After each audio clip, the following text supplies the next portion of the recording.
Frank and Angie are in Latin America, and today I'm going to talk about 3 must-haves traveling through the tropics. Now, some of these things are not just applicable to the tropics, they are also applicable to just when you're traveling through any developing countries. You could be traveling through Central America, South America, Mexico, or even Eastern Europe or any other parts of the world. But the focus is on travel through the tropics. Now, I have 3 things, and some of these things are not necessarily end-all, be-all answers. I'm going to completely cover all the situations in the sense that, for example, the number 1 on the list is to have a high-speed fan, a high-speed large fan over your bed at night. Now, when I say mosquitoes, I don't mean just mosquitoes, I also mean no-see-ums. These are the really tiny ones you don't really see flying around. And when you're in the tropics, having deterrents works a little bit. So you might say, well, don't they have mosquito netting? And you know, I mean, you've seen these places where mostly they're backpacker type lodgings where people are, you know, they're sort of romanticizing the backpacking and the sleeping in the hammock thing, which is, we're just beyond that. We don't do that. So, other places outside of these kinds of lodgings, I haven't seen mosquito netting. Have you, hon? I haven't seen mosquito nettings anywhere in hotels. I haven't seen them in Airbnbs. I don't. They're not here. Depending on where you are, for example, in Panama, this solution works 100%, and it has. But in Salinas, even having the large fan at night blowing on you in Salinas wasn't. It was better, but it wasn't completely. You still had to have the sheet over you, covering your feet and maybe any areas where the fan wasn't blowing. So if you can get the fan large enough and powerful enough, which fans are extremely expensive in Ecuador, much cheaper in Panama. But if you can get a big enough one and a powerful enough one to blow on your whole body, then see what it's doing is it's keeping those no-see-ums and mosquitoes off you. Now, we don't favor putting chemicals, sprays on and things like that. And so the high-powered fan is something that has worked for us, and I say this after having done the eucalyptus oil and the essential oils, which are easy to get in Ecuador, but not as easy to get in Panama. So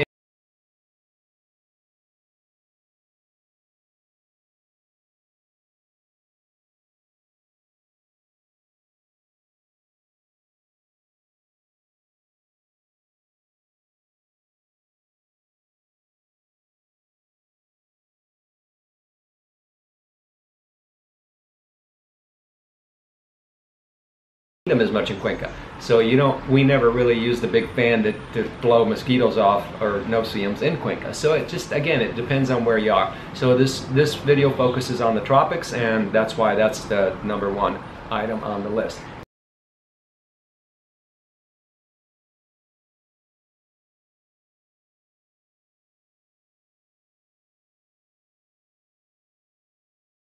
The high-speed fan, turn it on high speed at night while we're sleeping, and that seems to, because the worst thing is to be in the tropics where it's so warm, because I don't like sleeping with the air conditioner, and a lot of people don't like sleeping with the air conditioner, and I don't turn it on. So the last thing I want to do is cover myself to keep no-see-ums off. I like to sleep without the sheet on, and having the fan blowing and not being covered is just perfect. And it feels great when it's hot and humid in the tropics. So number 2. Number 2 may or may not surprise you. It's a Faucet water filter. Yes, Faucet water filter. Yes, you will want to have a Faucet water filter. Now, there are other filters that we carry, such as if you're a long-time follower, you've seen us mention this before. This is not what I'm talking about. this is great for short-term situations, especially like when you first land somewhere, when you're changing planes in an airport, or so this comes in handy. It also works when you land in a hotel or anywhere really, hotel, Airbnb, anywhere. You can use this when you first get there. But what about after you first get there, like for using the water to you know, clean your kitchen counters and wash your dishes? If the water is suspect and not reliable, which is the case in just about all developing countries, then you will want a faucet water filter. The first thing is that if you think, well, I'll just use this all along, you're going to blow through this filter pretty quick, and then having to get replacements. You know, I'm just trying to save you the hassle of going through that. So I'm saying that if you have a faucet water filter, you can funnel a whole lot more water through that, and especially if like we use a lot of the water all day long because we drink water or we make herbal teas. And so, you know, for that kind of a scenario, this really wouldn't work, would it? So, yeah, this is great for landing, but for further, you want to have that. Now, the thing about it is you have to be careful. There are some caveats with this faucet filter idea. It works great in Panama City and would also work in Cuenca, but you know, it'll get the chlorine out. But in areas outside of those kinds of areas, and specifically in that region of the world, as soon as you go outside of those areas, you're going to potentially have, and more than likely have, water that is so contaminated and full of debris and sludge that it will plug your faucet filter. So it's not a panacea. Again, you know, these things will come in handy as in some cases, and when traveling through certain tropics it'll work, and it'll work in Cuenca, but it may not work in other areas. So, but I wanted you to know that I do have a faucet filter on my faucet here in Panama, and it's working great. Now, the third item is a bit of a gadget. In Panama City, we find ourselves still, you know, using our drop cord plus this third item I'm going to tell you in a minute. And the gadget is, and let me show you right here. Now, first I'm going to show you the gadget as it's being used, and then I'm going to take it off the wall so you can take a closer look at it. So I'm going to unplug it. You can see that it's all one thing right here, and then I'm going to take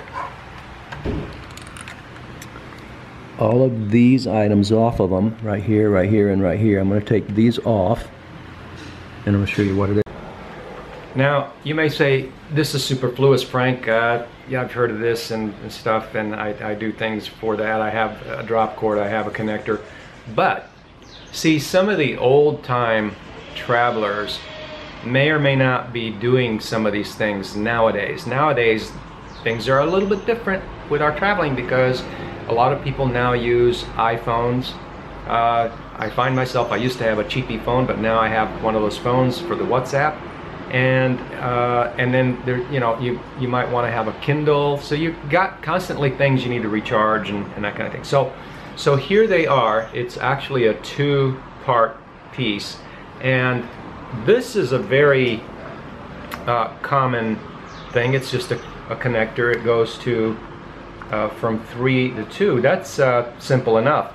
However, when you couple it with this, because this one only has 2 plugins. Now you can get these with 3. I just happened to only be able to find this one while I was traveling. Now, what's really nifty about this piece, this is a unique piece that I have found to be extremely useful, as you saw when I just showed you how many things I had plugged into it. It's the reason is it's got, look at this, it's got 1, 2, 3, all in one small tiny little space. And that is the advantage, that it's so small you can just throw it in a pocket anywhere, and then you can do things like